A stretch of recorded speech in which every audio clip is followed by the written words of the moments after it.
Pension అధికారులకి నోటీసులు పెట్టి కోర్టులో పిటిషన్లు వేసి వాలంటీర్ల ద్వారా పెన్షన్ ఇవ్వడం వల్ల వచ్చిన సమస్యనా ఇది?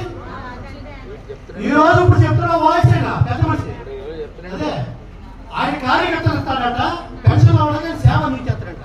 మేము లేవా అవకాశతే? మేము గాజులు దొరుకుతున్నావా? మాకు సిద్ధాంతాలు ఉంటాయి. గవర్నమెంట్ రూల్స్ పాటిస్తాం మేము. మా నాయకుడి చెప్పుడు విధంగా నడుపుతాం మేము. మా నాయకుడు ఊమంటే మేము రెడీ. మేము పెన్షన్లో టైం మాకు కావాలా, ఒక్కసారి మాకు కావాలా? మేము చేతకాలవా? మీ సేవ చేయడం మేము సిద్ధంగా లేవా? ఆలోచించండి. ఎవరు మాయ మాట చెప్తూ మిమ్మల్ని ముందు పడుతున్నారు మీ దగ్గరికి? వాస్తవాలు చెప్తూ మీ మద్దతు మీ ఆశీర్వాదం ఉంది కాబట్టి ఒకసారి ఆలోచన చేయండి. ఇప్పుడు జగన్మోహన్ రెడ్డి గారు వాలంటీర్ వ్యవస్థ ద్వారా మనకి ఎన్నో సేవలు చెప్తుంటే ఫస్ట్ గోల్డ్ సంక్షేమ ఉద్యోగాలు అన్నాడు. ఎన్నో వయసు 5,000 రూపాయలు చేస్తారు.